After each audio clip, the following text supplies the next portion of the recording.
Welcome to Chandru maths. DGQA டிபார்ட்மெண்ட்ல இருந்து technician போஸ்ட்டுக்கு 15 வேகன்சிஸ்க்கான நோட்டிஃபிகேஷன் ரிலீஸ் பண்ணியிருக்காங்க. இதுக்கு ஐடிஐ முடிச்சிருக்கக்கூடிய மேல் ஃபீமேல் 2 பேருமே அப்ளை பண்ணலாம். சென்னையில் தான் இதுக்கு பெர்மனன்ட் போஸ்டிங் இருக்க போகுது. சென்னையில் இருந்தால் இதுக்கான நோட்டிஃபிகேஷனும் வந்திருக்கு.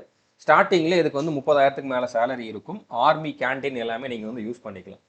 ஸோ இந்த வீடியோவை நீங்கள் முடிஞ்ச அளவு ஷேர் பண்ணுங்கள். ஏன்னா சென்னையில் இருந்தால் நோட்டிஃபிகேஷனே வந்திருக்கு. சென்னையில் தான் போஸ்டிங் போட போகிறாங்க. பெர்மனன்ட் ஜாப் தான் அப்படின்னால இதில் முழுக்க தமிழ்நாட்டை சேர்ந்தவங்க தான் செலெக்ஷன் ஆகணும் அப்படிங்கிறது தான் என்னோட விருப்பம். ஓகே, ஸோ இதுலையும் நம்ம நார்த் இந்தியன்ஸை உள்ளே விட்டுறக்கூடாது. அதுக்காக நான் சொல்கிறேன், முடிஞ்ச அளவு இந்த வீடியோவை ஷேர் பண்ணுங்கள். அது மட்டும் இல்லாமல் நீங்கள் எஸ்எஸ்சி, கான்ஸ்டபிள், ஜிடி, எம்டிஎஸ் அந்த மாதிரி எக்ஸாமுக்கு ப்ரிப்பேர் பண்ணிக்கிட்டு இருக்கீங்க அப்படின்னா சேம் சிலபஸ் தான். நீங்கள் எக்ஸ்ட்ராவாக இதுக்கு ப்ரிப்பேர் பண்ண வேண்டிய அவசியம் கிடையாது.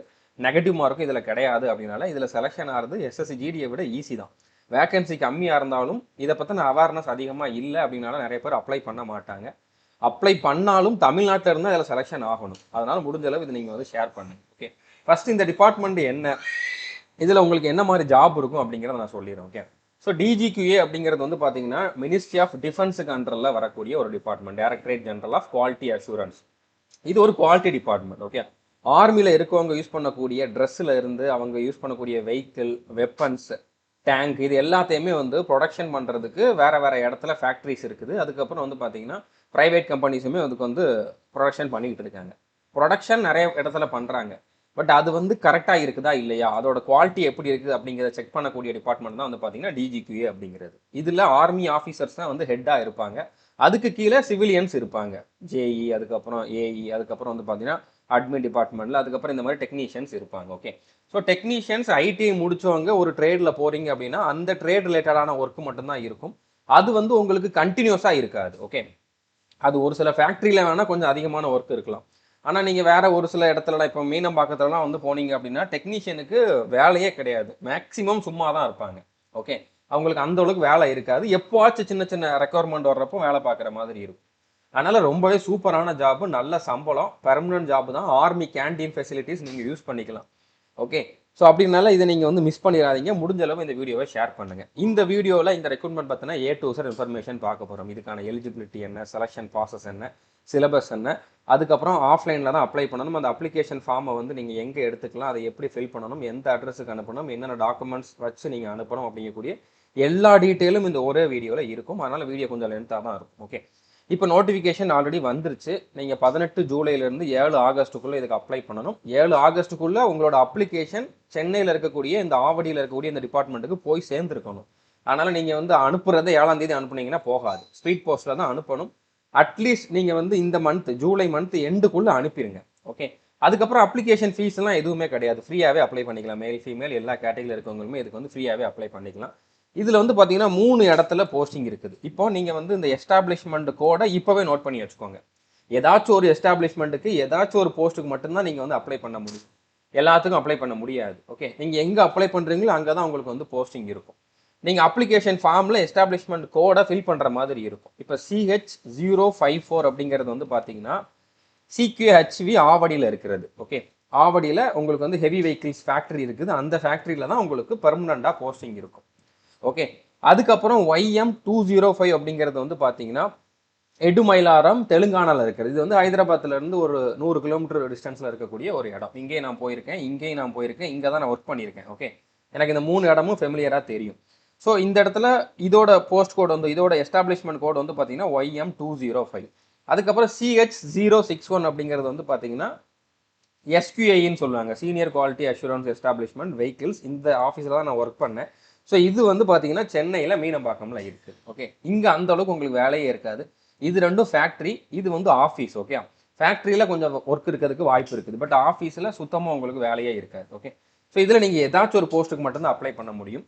இப்போ இந்த ஆவடியில் பார்த்தீங்கன்னா ஃபிட்டர் போஸ்ட்டும் எலக்ட்ரீஷியன் போஸ்ட்டும் இருக்குது. ஓகே, ஃபிட்டர் ஆட்டோ, எலக்ட்ரீஷியன் மேட்டு.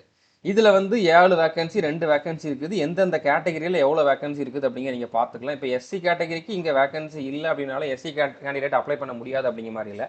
அவங்க யூஆரில் இருக்கக்கூடிய இந்த வேகன்சிக்கு அப்ளை பண்ணலாம். பட் யூஆருக்கான ஏஜ் லிமிட் இருந்தால் நீங்கள் அப்ளை பண்ணலாம். ஓகே, அடுத்து இந்த எடுமயிலாரம்ல இருக்கக்கூடிய 2 போஸ்ட் என்னன்னா எலக்ட்ரீஷியன் மேட்டு, ஃபிட்டர் ஆட்டோ. இதில் 1 வேகன்சி, 3 வேகன்சி இருக்குது. அடுத்து மீனம்பாக்கம்ல பார்த்தீங்கன்னா ஃபிட்டர் ஆட்டோ, அடுத்து லேபரர் அப்படிங்கிற மாதிரி 2 போஸ்ட் இருக்குது. இதில் ஒரு வேகன்சி ரெண்டுமே யூஆர் கேண்டிடேட்டுக்கு மட்டும்தான் இருக்குது. ஸோ யூஆரில் இருக்குது அப்படின்னா எல்லாருமே இதுக்கு அப்ளை பண்ணலாம். ஆனால் யூஆருக்கான ஏஜ் லிமிட் இருக்கணும். இப்போ 27 வயசு இருக்கிறவங்க மட்டும்தான், 27 வயசுக்குள்ளே இருக்கிறவங்க மட்டும்தான் இந்த 2 போஸ்ட்டுக்கு அப்ளை பண்ண முடியும். நீங்கள் எஸ்சி எஸ்டி ஓபிசி எந்த கேட்டகரியில் இருந்தாலும். ஓபிசிக்கு வேகன்சியே இல்லை, ஓபிசிக்கு தனியாக அவங்க கொடுக்கவே இல்லை. ஓகே, பட் இருந்தாலும் யூஆரில் இருக்கக்கூடிய வேகன்சிக்கு அவங்க அப்ளை பண்ணலாம். யூஆரில் இருக்கக்கூடிய ஏஜ் லிமிட் இருந்துச்சுன்னா நீங்கள் வந்து அப்ளை பண்ணிக்கலாம். ஓகே, ஸோ புரிஞ்சிருக்குன்னு நினைக்கிறேன். திரும்பவும் சொல்லிடுறேன், நீங்கள் ஏதாச்சும் ஒரு போஸ்ட்டுக்கு மட்டும்தான், ஒரே ஒரு எஸ்டாப்ளிஷ்மெண்ட்டுக்கு மட்டும்தான் அப்ளை பண்ண முடியும். எஸ்டாப்ளிஷ்மெண்ட் கோடு இதுதான், ட்ரேடு இதுதான். நீங்கள் ரெண்டுமே வந்து அப்ளிகேஷன் ஃபார்மில் ஃபில் பண்ணுற மாதிரி இருக்கும். எஸ்டாப்ளிஷ்மெண்ட் கோடில் ஃபார் எக்ஸாம்பிள் நீங்கள் இந்த எஸ்டாப்ளிஷ்மெண்ட்டுக்கு அப்ளை பண்ணிட்டீங்கன்னா CH054 அப்படிங்கிறத கொடுக்கணும். ட்ரேட் வந்து பார்த்தீங்கன்னா ஃபிட்டர், ஆட்டோ, இல்லைனா எலக்ட்ரீஷியன், மேட், இல்லைனா லேபரர், அந்த மாதிரி நீங்கள் ஃபில் பண்ணுற மாதிரி இருக்கும். ஓகே, ஏஜ் லிமிட் வந்து 7/8/2026 அப்போ லாஸ்ட் டேட் அப்போ வந்து பார்த்தீங்கன்னா யூஆர் இடபிள்யூஎஸ்க்கு வந்து 27க்குள்ளே இருக்கணும். ஓபிசிக்கு வேகன்சியே இல்லாதனால பார்க்கறதுனால எந்த யூஸுமே இல்லை. எஸ்சி எஸ்டிக்கு வந்து பார்த்தீங்கன்னா 32 வயசுக்குள்ளே இருக்கணும். ஓகே, எசென்ஷியல் குவாலிஃபிகேஷன் என்ன அப்படின்னா, இப்போ ஃபிட்டர் ஆட்டோக்கு வந்து பார்த்தீங்கன்னா ஐடிஐயில் automobile, motor vehicle mechanic, diesel mechanic இந்த ட்ரேடில் முடித்தவங்க, ஐடிஐ முடித்தவங்க அப்ளை பண்ணலாம். எலக்ட்ரீஷியன் மேட்டுக்கு வந்து எலக்ட்ரீஷியன் ட்ரேடில் ஐடிஐ முடிச்சவங்க அப்ளை பண்ணலாம். லேபரர் போஸ்ட்டுக்கு வந்து பார்த்தீங்கன்னா எந்த ட்ரேடில் நீங்கள் ஐடிஐ முடிச்சிருந்தாலும் அப்ளை பண்ணலாம். உங்களுக்கு இதை தாண்டி அடிஷ்னல் குவாலிஃபிகேஷன் இருக்குது, நீங்கள் டிகிரி முடிச்சிருக்கீங்க, டிப்ளமோ முடிச்சிருக்கீங்க அப்படின்னா அதையும் அப்ளிகேஷன் ஃபார்மில் கண்டிப்பாக மென்ஷன் பண்ணணும். மென்ஷன் பண்ணாமல் விட்டீங்க அப்படின்னா, நீங்கள் இப்போ கம்ப்ளீட் பண்ணிட்டீங்க அப்படின்னா கண்டிப்பாக மென்ஷன் பண்ணணும். இப்போ தான் படிச்சுட்டு இருக்கீங்கன்னா பிரச்சனை இல்லை, கம்ப்ளீட் ஆயிடுச்சு, உங்களோட டிப்ளமோ கம்ப்ளீட் ஆயிடுச்சு, டிகிரி கம்ப்ளீட் ஆகிருக்குது அப்படின்னா அதை நீங்கள் கண்டிப்பாக மென்ஷன் பண்ணணும். மென்ஷன் பண்ணலைன்னா உங்களோட அப்ளிகேஷனை அவங்க ரிஜெக்ட் பண்ணுறதுக்கு அதிகமான சான்சஸ் இருக்குது. செலக்ஷன் ப்ராசஸ் எப்படி இருக்கும்னா, ஃபர்ஸ்ட் ரிட்டன் எக்ஸாம், அதில் வந்து 100 கொஸ்டின் கேட்பாங்க. 100 மார்க்குக்கு தான் எக்ஸாம், எம்சிக்யூ டைப்பில் தான் இருக்கும். இங்கிலீஷில் தான் கொஸ்டின் கேட்பாங்க, தமிழில் இருக்காது, நெகட்டிவ் மார்க் கிடையாது. அது எப்படி இருக்கும் அப்படிங்க நம்ம அடுத்த பேஜில் பார்க்கலாம். ஸோ இதில் நீங்கள் எடுக்கிற மார்க்கை வச்சு தான் உங்களோட ஃபைனல் செலக்ஷன் இருக்கும். அடுத்து ட்ரேட் டெஸ்ட்டும் இருக்கும், அது 100 மார்க்குக்கு இருக்கும். 40 மார்க் எடுத்தால் நீங்கள் பாஸ் பண்ணிடுவீங்க. நீங்கள் என்ன ட்ரேடில் அப்ளை பண்ணியிருக்கீங்களோ அந்த ட்ரேடுக்கான டெஸ்ட் இருக்கும். ஓகே, நீங்கள் என்ன ட்ரேடில் ஐடிஐ முடிச்சிருக்கீங்களோ அந்த ட்ரேடில் உங்களுக்கு நாலேஜ் இருக்குதா அப்படிங்கிறத ப்ராக்டிக்கலாக செக் பண்ணுற மாதிரி டெஸ்ட் இருக்கும். ஓகே, அடுத்ததாக வந்து டாக்குமெண்ட் வெரிஃபிகேஷன், மெடிக்கல் எக்ஸாம் இருக்கும். ஓகே, மெடிக்கல் எக்ஸாம் இருக்குங்கனால நான் கண்ணாடி போட்டிருக்கேன், எனக்கு வந்து இந்த சின்ன சின்ன ப்ராப்ளம் இருக்குது அப்படின்னாலாம் ஒன்றும் ப்ராப்ளம் இல்லை. நீங்கள் எல்லாருமே இதுக்கு எலிஜிபிள் தான், கண்ணாடி போட்டிருந்தாலும் இதுக்கு எலிஜிபிள் தான். எக்ஸாம் பேட்டர்ன் எப்படி இருக்கும் அப்படின்னா, எஸ்எஸ்சியில் இருக்கக்கூடிய சேம் பேட்டர்ன் தான். ரீசனிங்லேருந்து 25 கொஸ்டின், ஜிகேல 25 கொஸ்டின், இங்கிலீஷில் 25 கொஸ்டின், மேத்ஸ்லேருந்து 25 கொஸ்டின். எஸ்எஸ்சி ஜிடிக்கு படிக்கிறீங்கன்னா அந்த ப்ரிப்பரேஷனே போதுமானது. ஓகே, நெகட்டிவ் மார்க்கு கிடையாது. டோட்டலாக 100 கொஸ்டின் ஆஃப்லைனில் தான் இருக்கும், கோடிங் ஷீட்டில் ஷேட் பண்ணுற மாதிரி தான் இருக்கும். ஓகே, 10th ஸ்டாண்டர்ட் லெவலில் தான் வந்து இதில் வந்து கொஸ்டின்ஸ் இருக்கும், சிம்பிளாக தான் இருக்கும், அட்வான்ஸ் மேத்ஸ் அதெல்லாம் இருக்காது. எஸ்எஸ்சி கான்ஸ்டபிள் ஜிடிக்கு படிச்சுக்கிட்டு இருக்கீங்கன்னா அதே சிலபஸ் தான் இதில் இருக்க போகுது. டைம் எவ்வளோ அப்படிங்கிறத அவங்க மென்ஷன் பண்ணலை நோட்டிஃபிகேஷனில். ஒரு 90 நிமிஷமோ இல்லைனா 60 நிமிஷமோ கொடுக்கறதுக்கு வாய்ப்பு இருக்குது. ஓகே, எக்ஸாம் எங்கே நடக்கும் அப்படின்னா ஆவடியில் தான் நடக்கும். ஓகே, ஆவடியில் அந்த CQHV அப்படிங்கக்கூடிய அந்த ஃபேக்ட்ரியில் தான் வந்து உங்களுக்கு எக்ஸாம் நடக்கும். ஸோ உங்களுக்கு இது வந்து தமிழ்நாட்டுக்காரங்களுக்கு ஒரு பெரிய அட்வான்டேஜ். உங்களுக்கு வந்து எக்ஸாமும் அங்கே தான் நடக்க போகுது, போஸ்டிங்கும் மோஸ்ட்லி வந்து பார்த்தீங்கன்னா உங்களுக்கு சென்னையில் தான் இருக்க போகுது. இதை ஒருத்தன் வெளியிலேருந்து வேற ஒரு ஸ்டேட்டில், டெல்லியில், யூபியில், பீகார்லேருந்து வந்து ஒருத்தன் இவ்வளோ தூரம் ட்ராவல் பண்ணி வந்து செலெக்ஷன் ஆகிறான் அப்படின்னா நம்மளாம் வந்து தமிழ்நாட்டில் இருக்கிறதே வேஸ்ட்டு. ஓகே, ஸோ அதனால் முடிஞ்ச அளவு ட்ரை பண்ணுங்கள். வெறும் டிஎன்பிஎஸ்சின்னு கட்டிக்கிட்டு அல்லாமல் அதை விட ஈஸியாக நிறையா ஜாப்ஸ் வந்து அவைலபிளாக இருக்குது. அதை விட நல்ல சம்பளம், அதை விட ஒர்க் ப்ரெஷர் கம்மியாக இருக்கக்கூடிய வேலை நிறையா இருக்குது சென்ட்ரல் கவர்மெண்ட்டில். அந்த மாதிரி ஒரு ஜாப் தான் இது. ஓகே, நான் இதை நேராகவே பார்த்துருக்கேன் அப்படின்னால என்னால் வந்து அடித்து சொல்ல முடியும். உங்களுக்கு பெரிய ப்ரெஷர்லாம் இதில் இருக்காது. நீங்கள் இதில் ஜாயின் பண்ணதுக்கப்புறம் வேறு எக்ஸாம் படிக்கிறதுக்கு நல்லாவே டைம் இருக்கும். Sunday leave. ஓகே, அதுக்கப்புறம் மீனம்பாக்கம்ல இருந்தீங்கன்னா உங்களுக்கு சாட்டர்டேவும் லீவு. நீங்கள் ஆவடியில் இருந்தீங்கன்னா சாட்டர்டே வந்து ஒர்க் பண்ணுற மாதிரி இருக்கும். கவர்மெண்ட் ஹாலிடேனா உங்களுக்கு ஹாலிடே தான். அதுக்கப்புறம் வருஷத்துக்கு 30 நாள் கிட்ட லீவ் இருக்கும். ஸோ இதை தாண்டி உங்களுக்கு வேற என்ன வேணும்? இதை நீங்கள் வந்து கரெக்டாக யூட்டிலைஸ் பண்ணிக்குவாங்க. ஓகே, ஸோ புரிஞ்சுருக்குன்னு நினைக்கிறேன். இப்போ இதுக்கான கிளாஸஸ் அவைலபிளாக இருக்குதா அப்படின்னு கேட்டிங்கன்னா கண்டிப்பாக அவைலபிளாக இருக்குது. நம்ம எஸ்எஸ்சிக்கு தான் டீச் பண்ணிக்கிட்டு இருக்கோம். எஸ்எஸ்சியோட சிலபஸ் தான் இதில் இருக்குது அப்படின்னால நீங்கள் அதில் கொடுத்துருக்கதையே படித்தாலே போதுமானது. நீங்கள் ப்ளே ஸ்டோரில் போயிட்டு சந்துருமேஸ் ஆப்பை டவுன்லோட் பண்ணிவிட்டு அதில் பெய்டு கிளாஸஸில் போனீங்க அப்படின்னா எஸ்எஸ்சி GD 2026 கிராஷ் கோர்ஸ்னு ஒரு கோர்ஸ் இருக்கும், 499 ரூபா தான். அதில் நீங்கள் 1 டைம் பே பண்ணி ஜாயின் பண்ணிட்டீங்க அப்படின்னா 1 இயர் வேலிடிட்டி உண்டு. இதில் நான் டெய்லி என்ன படிக்கணும் அப்படின்னு சொல்லிட்டு டார்கெட் கொடுத்துருக்கேன், அதை மட்டும் படிங்க போதுமானது.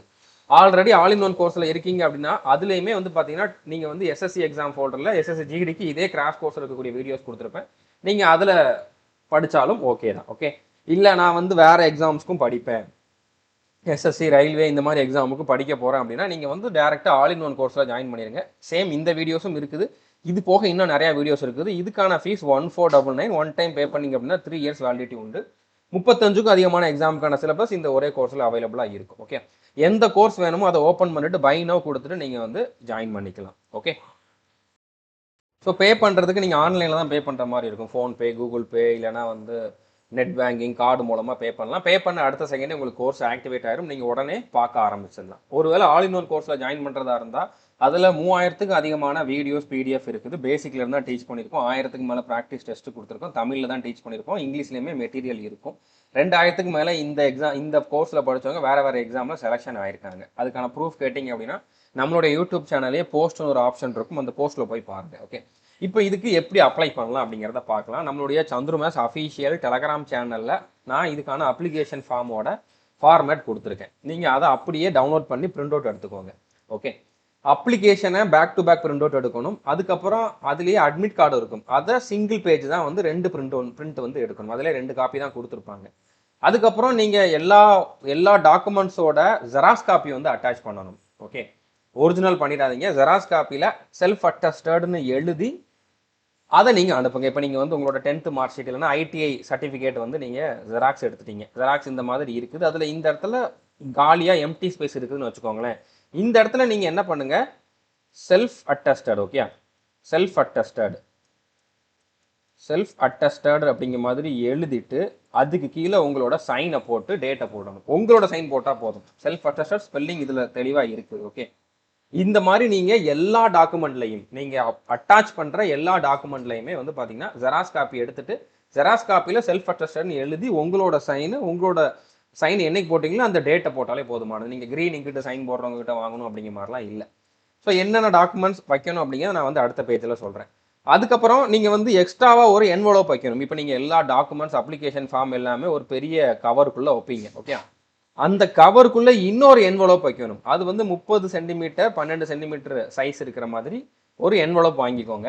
அதை ஒட்டிடக்கூடாது. அந்த என்வலோப் வெறும் காலியாக தான் இருக்கணும். அது மேலே நீங்கள் 55 ரூபா போஸ்டல் ஸ்டாம்பு மட்டும் ஒட்டிட்டு அதில் உங்களோட அட்ரஸை எழுதிடணும். நீங்களே வந்து டூனு போட்டு உங்களோட அட்ரஸை நீங்களே எழுதிட்டு ஒட்டாமல் எம்டி கவரை உள்ளே வைக்கணும். இது எதுக்காக அப்படின்னா நீங்கள் எக்ஸாம் எழுத போகிறதுக்கு உங்களுக்கு அட்மிட் கார்டு வேணும். அந்த அட்மிட் கார்டை அவங்க இந்த கவருக்குள்ளே போட்டு இதை ஒட்டி அப்படியே போஸ்ட் பண்ணிடுவாங்க. நீங்கள் போஸ்டல் ஸ்டாம்ப் ஒட்டலைன்னா இது சென்ட் ஆகாது. நீங்கள் அட்ரஸை தப்பாக எழுதிருந்தீங்க அப்படின்னா வேறு அட்ரஸுக்கு போயிடும். அதனால் நீங்கள் வந்து இதை மட்டும் பண்ணிடுங்க. ஒட்டாமல் பண்ணணும். ஒட்டிட்டீங்கன்னா அவங்க அதுக்கப்புறம் அதுக்குள்ளே வந்து அந்த அட்மிட் கார்டை வைக்க முடியாது. ஒட்டுறது, அட்மிட் கார்டை வைக்கிறது அவங்க தான் பண்ணுவாங்க. ஓகே, கிளியராக இருக்குன்னு நம்புகிறேன். அதுக்கப்புறம் நீங்கள் இந்த பெரிய கவர் இருக்குதுல்ல, பெரிய என்வலோப்பில் வந்து நீங்கள் எல்லா டாக்குமெண்ட்ஸ், அப்ளிகேஷன் ஃபார்ம் வச்சுருப்பீங்க. அதில் டாப்பில் வந்து பார்த்தீங்கன்னா கேபிட்டல் லெட்டரில் நல்லா பெருசாக எழுதிருங்க, application for the post of technician semi skilled trade. வந்து பார்த்தீங்கன்னா இப்போ லேபரர் இல்லைன்னா வந்து பார்த்தீங்கன்னா இதில் 2-3 ட்ரேட் கொடுத்துருந்தாங்கல்ல, வேறு என்ன இருக்குது, ஃபிட்டர், ஆட்டோ, இல்லைனா எலக்ட்ரீஷியன், மேட். அதில் என்ன ட்ரேடோ அந்த ட்ரேடோட நேம் வந்து எழுதணும். அடுத்து எஸ்டாப்ளிஷ்மெண்ட் கோடுமே வந்து 3 இருக்குது. அதில் நீங்கள் எந்த எஸ்டாப்ளிஷ்மெண்ட்டுக்கு அப்ளை பண்ணியிருக்கீங்களோ அந்த எஸ்டாப்ளிஷ்மெண்ட் கோடு CH054, YM205 இந்த மாதிரி வந்து எழுதிடணும். ஓகே, எழுதி இது வந்து நீங்கள் டாப்பில் எழுதியிருக்கணும். இதை வச்சு தான் வந்து நீங்கள் எந்த போஸ்ட்டுக்கு அப்ளை பண்ணியிருக்கீங்க, எந்த இடத்துக்கு அப்ளை பண்ணியிருக்கீங்க அப்படிங்கிறத அவங்க இதிலிருந்து வந்து எடுத்துக்குவாங்க. ஓகே, அதுக்கப்புறம் நீங்கள் எந்த எஸ்டாப்ளிஷ்மெண்ட்டுக்கு அப்ளை பண்ணாலும் நீங்கள் அனுப்ப வேண்டிய அட்ரஸ் இதுதான். ஆவடியில் இருக்கக்கூடிய இந்த அட்ரஸுக்கு தான் நீங்கள் அனுப்பணும். அட்ரஸை நோட் பண்ணிக்கோங்க. இந்த controllerate of quality assurance heavy vehicles, post box number 20, Avadi, Chennai 54. இதுதான் வந்து பின்கோடு. ஓகே, இந்த அட்ரஸுக்கு நீங்கள் அனுப்பணும். ஸ்பீட் போஸ்ட்டில் மட்டும்தான் அனுப்பணும். கொரியரில், நார்மல் போஸ்ட்டில் அனுப்பக்கூடாது. ஸ்பீட் போஸ்ட் மட்டும்தான். ஓகே, வேறு ஆப்ஷன் கிடையாது. ஸோ கிளியராக இருக்கும் நம்புறேன். நான் சொல்கிற எல்லா பாயிண்ட்டுமே இம்பார்ட்டண்டான பாயிண்ட், அதனால தான் திரும்ப சொல்கிறேன், நீங்கள் மிஸ் பண்ணிடக்கூடாது. ஓகே, அதுக்கப்புறம் அந்த அட்மிட் கார்டில் ஃபோட்டோ ஒட்டிடணும். அதுக்கப்புறம் அப்ளிகேஷன் ஃபார்ம்லையும் ஃபோட்டோ ஒட்டணும். அதை எப்படி ஃபில் பண்ணணும், எந்தெந்த இடத்துல ஃபோட்டோ ஒட்டணும் அப்படிங்கிறத நான் சொல்கிறேன். ஓகே, அடுத்து என்னென்ன டாக்குமெண்ட்ஸ் நீங்கள் அட்டாச் பண்ணணும் அப்படிங்கிறதையும் சொல்கிறேன். ஓகே, இப்போ நீங்கள் வந்து எஜுகேஷன் குவாலிஃபிகேஷன் ஐடிஐ தான் முடிச்சிருக்கீங்கன்னா ஐடிஐ சர்டிஃபிகேட்டை வச்சா போதுமானது. 10th முடிச்சு ஐடிஐ முடிச்சிருக்கீங்க, ஐடிஐக்கு அப்புறம் வேறு எதுவும் படிச்சிருக்கீங்கன்னா அதையும் நீங்கள் மென்ஷன் பண்ணணும். அதுக்கான சர்டிஃபிகேட், மார்க் ஷீட் எல்லாத்தையுமே நீங்கள் வந்து வைக்கணும். Okay, so mark sheet, certificate எல்லாமே உங்களுக்கு என்னென்ன குவாலிஃபிகேஷன் இருக்குதோ எல்லாத்தையும் வைக்கணும். எல்லாமே ஜெராக்ஸ் காப்பி, எல்லாத்துலேயுமே செல்ஃப் அட்டஸ்டேஷன் பண்ணணும். செல்ஃப் அட்டஸ்டேஷனை செல்ஃப் அட்டஸ்டட்னு எழுதி உங்கள் பேரை, உங்களோட சிக்னேச்சரை போடுறது தான். எக்ஸ்பீரியன்ஸ் இதுக்கு தேவையில்லை. எக்ஸ்பீரியன்ஸ் சர்டிஃபிகேட் இருந்தால் நீங்கள் வைக்கணும்னா வைக்கலாம். ஓகே. அடுத்து வந்து பார்த்தீங்கன்னா டேட் ஆஃப் பர்த்துக்கான சர்டிஃபிகேட் கேட்டிருக்காங்க. அது 10th மார்க் ஷீட் வச்சாலே மேக்ஸிமம் அக்செப்ட் பண்ணிக்குவாங்க. இல்லை உங்ககிட்ட பர்த் சர்டிஃபிகேட் இருக்குது அப்படின்னா நீங்கள் அதையும் வச்சிருங்க. அதுவுமே ஜெராக்ஸ் காப்பி வச்சிருங்க. நான் சர்டிஃபிகேட்னு சொல்கிறது எல்லாத்தையுமே ஜெராக்ஸ் தான் சொல்கிறேன், ஒரிஜினல் எதுவும் வச்சிடாதீங்க. அதுக்கப்புறம் நீங்கள் என்ன கேட்டகரியோ, நீங்கள் ஓபிசி, எஸ்சி, எஸ்டி, இடபிள்யூஎஸ் எந்த கேட்டகரியோ அந்த கேட்டகரிக்கான சர்டிஃபிகேட் வச்சிருங்க. நீங்கள் வந்து யூஆரில் தான் அப்ளையே பண்ணுறீங்க. இப்போ ஓபிசிக்கு வேகன்சியே இல்லை, அப்போ யூஆரில் தான் அப்ளை பண்ணணும். அவங்க நீங்கள் வந்து ஓபிசி சர்டிஃபிகேட் வைக்கணும்னு அவசியமே இல்லை, நீங்கள் யூஆரில் தான் அப்ளையே பண்ண போகிறீங்க அப்படிங்கிறனால. ஓகே, புரிஞ்சுட்டு நினைக்கிறேன். இடபிள்யூஎஸ் கேட்டகரினா அதுக்கான சர்டிஃபிகேட் வைக்கணும். இது எக்ஸர்வீஸ்மேனுக்கானது, இது உங்களுக்கு தேவையில்லை. அதுக்கப்புறம் இந்த ஸ்டாம்ப் ஓட்டணுங்கிறத நான் ஆல்ரெடி சொல்லிட்டேன். ஆதார் கார்டோட காப்பியும் வைக்கணும், அதுலேயுமே செல்ஃப் அட்டஸ்டேஷன் பண்ணியிருக்கணும். இது ஆல்ரெடி நீங்கள் எங்கேயாச்சும் ஒர்க் பண்ணிக்கிட்டு இருக்கீங்கன்னா என்ஓசி வாங்கணும், அதையும் நீங்கள் வந்து வைக்கணும். ஓகே. அட்மிட் கார்டு வந்து 2 காப்பி, அது நீங்கள் ஃபில் பண்ணி அதுவுமே வந்து உள்ளே வச்சிடணும். அதை நான் உங்களுக்கு ஃபில் பண்ணுறது சொல்லுவேன். ஓகே. அதுக்கப்புறம் இன்ஸ்ட்ரக்ஷன் ஃபார் எக்ஸாமினேஷன் சொல்லி அது ஒன்று கொடுத்துருப்பாங்க தனியாக அப்ளிகேஷனோட சேர்த்து, அதையும் நீங்கள் வந்து ஃபில் பண்ணி சைன் பண்ணி வைக்கணும். ஓகே. இப்போ நீங்கள் வந்து சந்துரு மேத்ஸ் அஃபீஷியல் அப்படின்னு சொல்லி டெலகிராமில் சர்ச் பண்ணீங்க அப்படின்னாலே நம்மளுடைய சேனல் வந்துடும். அதில் இதுக்கான நோட்டிஃபிகேஷனுக்கான பிடிஎஃப், அப்ளிகேஷன் ஃபார்முக்கான பிடிஎஃப் கொடுத்துருப்பேன். ஓகே. இப்போ நீங்கள் இந்த அப்ளிகேஷன் ஃபார்மை ஓப்பன் பண்ணி பிரிண்ட் அவுட் எடுத்துக்கோங்க. ஓகே. அதில் அப்ளிகேஷனை back to back print out எடுக்கணும். அட்மிட் கார்டை வந்து சிங்கிள் பேஜ் தான் பிரிண்ட் அவுட் எடுக்கணும். ஓகே. இப்போ எப்படி நம்ம வந்து அப்ளை பண்ணலாம் அப்படிங்கிறத பார்க்கலாம். ஸோ அப்ளிகேஷன் ஃபார்ம் இப்படி தான் இருக்கும். நீங்கள் வந்து பிரிண்ட் அவுட் எடுத்துக்கோங்க. இப்போ இந்த அப்பண்டிக்ஸ் ஏன்னு இருக்குதுல்ல, இதை வந்து நீங்கள் back to back print out எடுக்கணும். இதில் வந்து பார்த்தீங்கன்னா நீங்கள் ஃபுல் அண்ட் ஃபுல் கேபிட்டல் லெட்டரில் தான் வந்து ஃபில் பண்ணணும். அப்படியே பிரிண்ட் அவுட் எடுத்துகிட்டு ஃபில் பண்ணுறது கேபிட்டல் லெட்டரில் ஃபில் பண்ணுங்க. எங்கெல்லாம் உங்களுக்கு வந்து எஸ் நோன்னு கேட்டிருக்காங்களோ அதில் நீங்கள் டிக் பண்ணால் போதும். இப்போ எஸ் தான் உங்களோட ஆன்சர்னா எஸ்ஸில் டிக் பண்ணால் போதும். நோ தான் ஆன்சர் அப்படின்னா நீங்கள் நோவில் டிக் பண்ணால் போதும். ஓகே. ஸோ புரிஞ்சுட்டு நினைக்கிறேன். அதுக்கப்புறம் இதில் ஒவ்வொரு பேஜ்லையும் நீங்கள் வந்து சிக்னேச்சர் பண்ணணும். இப்போ இந்த பேஜில் வந்து ஃபர்ஸ்ட் பேஜில் சிக்னேச்சருங்கிற ஆப்ஷனே இருக்காது. இருந்தாலும் கீழே இந்த இடத்துல உங்களோட சிக்னேச்சரை போட்டு டேட்டை போடணும். ஓகே. 2வது பேஜில் சிக்னேச்சர் இருக்கும், அதனால பிரச்சனை இல்லை. இந்த பேஜில் ஃபர்ஸ்ட் பேஜில் மட்டும் நீங்கள் எக்ஸ்ட்ராவாக ஒரு சிக்னேச்சர் போட்டுருங்க. ஓகே. அதுக்கப்புறம் நீங்கள் இந்த இடத்துல வந்து உங்களோட ரீசன்ட் பாஸ்போர்ட் சைஸ் ஃபோட்டோ ஒட்டணும். அதுலேயுமே உங்களோட சைனை போடணும். இங்கேருந்து ஸ்டார்ட் ஆகி ஃபோட்டோ மேலே வரைக்கும் வரணும். ஃபோட்டோவில் உங்கள் ஃபேஸ் மேலே சைன் வர்ற மாதிரி பார்த்துக்காதீங்க. ஓகே. ஃபேஸுக்கு கீழே சைன் வர்ற மாதிரி போடுங்க. அடுத்து என்ன போஸ்ட்டுக்கு அப்ளை பண்ணுறீங்களோ அதை நீங்கள் வந்து இங்கே ஃபில் பண்ணிடுங்க. அதாவது டெக்னீஷியன், அதில் வந்து என்ன ட்ரேடோ அதை வந்து ஃபில் பண்ணுங்க. ஓகே. எல்லாமே கேபிட்டல் லெட்டரில் தான் ஃபில் பண்ணணும். அடுத்து உங்களுடைய நேம் கேபிட்டல் லெட்டரில், உங்களோட அப்பா பேர் என்ன ஹஸ்பண்ட் பேர் கேபிட்டல் லெட்டரில். அடுத்து நீங்கள் என்ன கேட்டகரியோ அதையுமே வந்து எழுதுங்க. ஓகே. இப்போ நீங்கள் வந்து யூஆரில் அப்ளை பண்ணுறீங்கன்னா யூஆருங்கிறதே போட்டுருங்க. ஓகே. இல்லை நான் வந்து ஓபிசியில் அப்ளை பண்ண போகிறோம் அப்படின்னா ஓபிசி அப்படிங்கிறத போடுங்க. இந்த மாதிரி அடித்தல் திருத்தல் இருக்கவே கூடாது, ஓவர் ரைட்டிங் இருக்கவே கூடாது. ஓகே, புரிஞ்சுருக்குன்னு நினைக்கிறேன். அதுக்கப்புறம் உங்களோட டேட் ஆஃப் பர்த் என்னவோ அதை வந்து இங்கே டேட்டு மந்த் அந்த மாதிரி போடுங்க. இப்போ 4/12/2000 அப்படிங்கிற மாதிரி போட்டுக்கோங்க. ஓகே. அதுக்கப்புறம் ஏஜ் க்ளோசிங் டேட் அப்போ ஆகஸ்ட் 7 அப்போ உங்களோட ஏஜ் என்ன அப்படிங்கிறத நீங்கள் இதில் எழுதுங்க. இப்போ வந்து ஃபார் எக்ஸாம்பிள் 26 இயர்ஸ் அப்படிங்கிற மாதிரி எழுதுங்க. அடுத்து ஏஜ் ரிலாக்ஸேஷன், இப்போ உங்களுக்கு வந்து இவங்க கொடுத்துருக்கக்கூடிய அந்த 27 வயசை விட அதிகமாக இருக்குது, நீங்கள் எஸ்சி இல்லைன்னா எஸ்டி கேட்டகரியில் இருக்கிறனால தான் அப்ளை பண்ணுறீங்க அப்படின்னா நீங்கள் எஸ்ங்கிறத டிக் பண்ணுங்கள். இல்லைன்னா நோங்கிறத டிக் பண்ணுங்கள். உங்களுக்கு வயசு 27க்குள்ளே தான் இருக்குது அப்படின்னா நீங்கள் நோங்கிறத கொடுத்துருங்க. ஓகே. அதுக்கப்புறம் நீங்கள் எஸ் டிக் பண்ணுறீங்க அப்படின்னா இங்கே எஸ்சி இல்லைனா எஸ்டி எதுவோ அதை வந்து ஃபில் பண்ணுங்கள். ஓபிசி கொடுக்கறதுக்கு வாய்ப்பு இல்லை, ஓபிசிக்கு வேகன்சி இல்லை அப்படின்னால. அடுத்து நேஷனாலிட்டியில் வந்து பார்த்தீங்கன்னா இந்தியன் அப்படிங்கிறது வந்து ஃபில் பண்ணுங்கள். அடுத்து ஜெண்டர் வந்து மேல் இல்லைனா ஃபீமேல் அப்படிங்கிறத ஃபில் பண்ணுங்கள். அடுத்து ஆதார் நம்பர் என்னவோ அதை வந்து ஃபில் பண்ணுங்கள். அதுக்கப்புறம் உங்களோட எஜுகேஷன் குவாலிஃபிகேஷன் ஐடிஐ என்ன ட்ரேட் அப்படிங்கிறத ஃபில் பண்ணுங்கள். ஓகே. அட்வர்டைஸ்மெண்ட் நம்பர் இதுதான் உங்களுக்கு அட்மிட் கார்டில் நீங்கள் ஃபில் பண்ணுற மாதிரி இருக்கும், நோட் பண்ணி வச்சுக்கோங்க. இதில் ஆட்டோமேட்டிக்காக இதிலே கொடுத்துட்டாங்க. அப்ளிகேஷன் ஃபார்மில் அட்மிட் கார்டில் வந்து பார்த்தீங்கன்னா நீங்கள் இதை மறுபடியும் ஃபில் பண்ணுற மாதிரி இருக்கும், நோட் பண்ணிக்கோங்க. ஓகே. இப்போ உங்களோட குவாலிஃபிகேஷன் என்னென்ன அப்படிங்கிறத நீங்கள் எழுதணும். இப்போ ஐடிஐ மட்டும் தான் முடிச்சிருக்கீங்கன்னா இந்த இடத்துல ஐடிஐன்ட்டு எழுதிட்டு எந்த காலேஜ்லனா எந்த யூனிவர்சிட்டி எந்த போர்டு அப்படிங்கிறத எழுதிட்டு எந்த இயரில் முடிச்சிங்க என்ன ட்ரேட் அப்படிங்கிறத எழுதிட்டு பர்சன்டேஜ் இல்லைனா டிவிஷன் இல்லைனா வந்து ட்ரேடு எவ்வளோ கிரேட் அப்படிங்கிறத நீங்கள் இதில் போடலாம். ஓகே.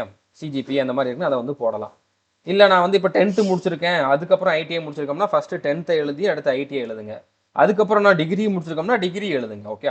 ஸோ என்ன டிகிரியோ அதை எழுதிட்டு அந்த போர்டு எந்த இயரில் முடிச்சிங்க என்ன மேஜர் சப்ஜெக்ட் அதுக்கப்புறம் எவ்வளோ மார்க் பர்சன்டேஜ் அப்படிங்கிறத எழுதுங்க.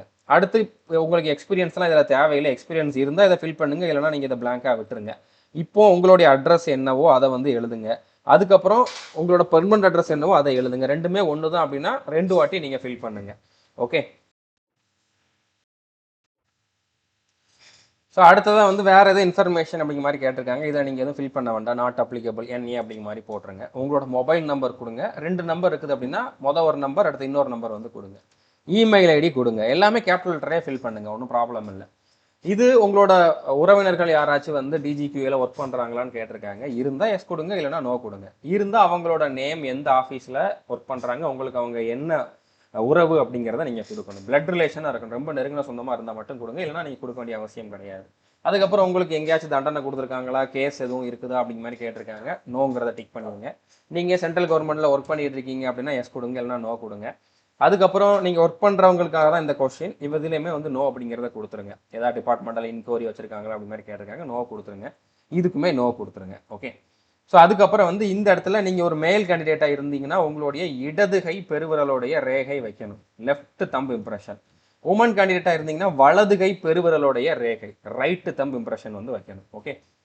ஸோ நீங்கள் ஒரு இங்க் பேடில் இந்த மாதிரி உங்களுடைய கை ரேகையை வந்து வச்சுருங்க. ஓகே. அதுக்கப்புறம் இந்த இடத்துல உங்களோட சிக்னேச்சர், இந்த இடத்துல நீங்கள் என்னைக்கு இது வந்து உங்களோட பிளேஸ். ஓகே. உங்களோட ஊரோட பேர், என்னைக்கு நீங்கள் அப்ளை பண்ணுறீங்களோ அந்த டேட்டு, பிளேஸு, டேட்டை வந்து ஃபில் பண்ணிடுங்க. இந்த ஃபர்ஸ்ட் 2 பேஜ் வந்து பார்த்தீங்கன்னா back to back print out எடுக்கணும். 2 பேஜுமே வந்து பார்த்தீங்கன்னா back to back print out எடுக்கணும். அதுக்கப்புறம் வர்றதெல்லாம் சிங்கிள் பிரிண்ட் அவுட் தான். இப்போ அப்பெண்டிக்ஸ் B இது வந்து பார்த்தீங்கன்னா உங்களுக்கு அட்மிட் கார்டு தான். அட்மிட் கார்டில் நீங்கள் ஃபுல்லாலாம் ஃபில் பண்ண வேண்டாம். அட்வர்டைஸ்மெண்ட் நம்பரை ஃபில் பண்ணுங்க. அதை நான் வந்து உங்களுக்கு மேலே சொல்லியிருந்தேன்ல, இதே தான். இந்த இருக்குல்ல CQHV/2026/tech ப்ராக்கெட்டில் SS டேட்டட், இதை வந்து நீங்கள் இந்த இடத்துல வந்து ஃபில் பண்ணுங்க. இது 2 ஃபில் பண்ணுற மாதிரி இருக்கும். இந்த அப்பெண்டிக்ஸ் B 2 இருக்கும். 2யுமே தனித்தனியாக பிரிண்ட் அவுட் எடுக்கணும். தனித்தனியாக ஃபில் பண்ணி 2யுமே நீங்கள் வந்து அனுப்பணும். ஓகே. இந்த இடத்துலையும் மறுபடியும் உங்களோட ஃபோட்டோ ஒட்டிட்டு, ஃபோட்டோவில் இங்கேருந்து ஆரம்பித்து ஃபோட்டோ வரைக்கும் சைன் பண்ணிடுங்க. நேம் கேபிட்டல் லெட்டரில் எழுதுங்க. ஃபாதர் நேம் இல்லைனா ஹஸ்பண்ட் நேம் கேபிட்டல் லெட்டரில் எழுதுங்க. அதுக்கப்புறம் உங்களோட அட்ரஸ், பின்கோடு, இமெயில் ஐடி இது எல்லாமே வந்து இங்கே கேபிட்டல் லெட்டரில் எழுதிருங்க. அதுக்கப்புறம் நீங்கள் அப்ளை பண்ணுற போஸ்ட் வந்து பார்த்தீங்கன்னா டெக்னீஷியன், செமி ஸ்கில்டு தான். ட்ரேடு வந்து என்ன ட்ரேடு, இப்போ லேபரர் இல்லைனா வந்து ஃபிட்டர், ஆட்டோ அந்த மாதிரி எதுவோ அந்த ட்ரேடு பேரை வந்து எழுதுங்க. எஸ்டாப்ளிஷ்மெண்ட் கோடும் நீங்கள் எந்த எஸ்டாப்ளிஷ்மெண்ட்டுக்கு அப்ளை பண்ணுறீங்களோ அந்த கோடு, நான் ஆல்ரெடி சொன்னேன்ல, அந்த கோடை வந்து இங்கே எழுதிருங்க. இது மட்டும் நீங்கள் எழுதுனா போதுமானது. அதுக்கப்புறம் இந்த இடத்துல வந்து சேம், மென்னுனா வந்து லெஃப்ட் தம்ப் இம்ப்ரெஷன், உமன்னா வந்து ரைட்டு தம்ப் இம்ப்ரெஷன் வைக்கணும், சிக்னேச்சர் எழுதணும். ஓகே. சிக்னேச்சர் வந்து போடணும். நார்மலாக இது எக்ஸாம் அப்போ தான் பண்ண சொல்லுவாங்க. பட் இதில் வந்து இவங்க கிளியரான இன்ஸ்ட்ரக்ஷன் கொடுக்கல. அதனால் நீங்கள் முன்னாலேயே போடுங்க, ஒன்றும் ப்ராப்ளம் வராது. ஓகே. இது எல்லாமே ஆஃபீஸ் யூஸுக்காக தான். நீங்கள் இதில் எதுவுமே பண்ண வேண்டாம். இதுலையுமே வந்து அவங்களே வந்து சைன் போட்டு உங்களுக்கு அனுப்பி வைப்பாங்க. ஓகே. ஸோ புரிஞ்சுருக்குன்னு நினைக்கிறேன். இப்போ இதே மாதிரி இன்னொரு அட்மிட் கார்டும் இருக்கும். 2யுமே நீங்கள் ஃபில் பண்ணணும். 2யுமே வந்து நான் எதை ஃபில் பண்ண சொல்லணும் அதை மட்டும் ஃபில் பண்ணுங்கள். 2லையுமே ஃபோட்டோ ஒட்டி அனுப்பிச்சிருங்க. ஓகே. அதுக்கப்புறம் அப்பெண்டிக்ஸ் C இது அப்படியே பிரிண்ட் அவுட் எடுங்க. டேரெக்டாக கீழே வாங்க, சிக்னேச்சரை போடுங்க. இந்த இடத்துல வந்து பார்த்தீங்கன்னா உங்களோட நீங்கள் என்னைக்கு இந்த டேட்டை போடுறீங்களோ, என்னைக்கு இந்த அப்ளிகேஷனை போடுறீங்களோ அந்த டேட்டை வந்து ஃபில் பண்ணிடுங்க. ஓகே. இது எல்லாமே நீங்கள் ப்ளூ இல்லைனா பிளாக் எங்கிட்ட வந்து ஃபில் பண்ணுற மாதிரி இருக்கும். ஓகே. எக்ஸாமுக்கு போகிறப்பவுமே வந்து நீங்கள் ப்ளூ இல்லைனா பிளாக் பால் பாயிண்ட் பென் கொண்டு போகணும். OMR ஷீட்டில் தான் நீங்கள் வந்து ஷேட் பண்ணுற மாதிரி இருக்கும். இந்த அனெக்ஷர் 1 அடுத்தது அனெக்ஷர் 2 இதெல்லாம் வந்து தேவை கிடையாது. இது எக்ஸ் சர்வீஸ் மேனுக்கு, ஆல்ரெடி சர்வீஸில் வேறு ஒரு டிபார்ட்மெண்ட்டில் ஒர்க் பண்ணுறவங்களுக்கானது. ஃப்ரெஷர்ஸ்க்கு அது தேவையில்லை. ஓகே. ஸோ இதை நான் சொன்ன மாதிரி ஃபில் பண்ணி, நான் சொன்ன டாக்குமெண்ட்ஸ் எல்லாம் அட்டாச் பண்ணி, நான் சொன்ன அட்ரஸுக்கு அனுப்பிச்சிருங்க. எக்ஸ்ட்ராவாக ஒரு என்வலப் சொன்ன சைஸில் அதில் வந்து 55 ரூபா போஸ்டல் ஸ்டாம்ப் ஒட்டி அதையும் செல்ஃப் அட்ரஸ் கொடுத்து அனுப்பிச்சிருங்க. ஓகே. ஸோ கிளியர் ஆயிருக்கும் நம்புறேன். முடிஞ்ச அளவு இந்த வீடியோவை ஷேர் பண்ணுங்கள். இது வரைக்கும் நம்ம சேனல் நீங்கள் சப்ஸ்கிரைப் பண்ணலை அப்படின்னா சப்ஸ்கிரைப் பண்ணிவிட்டு பெல் ஐக்கானை கிளிக் பண்ணி வச்சுக்கோங்க. All the best. தேங்க்யூ.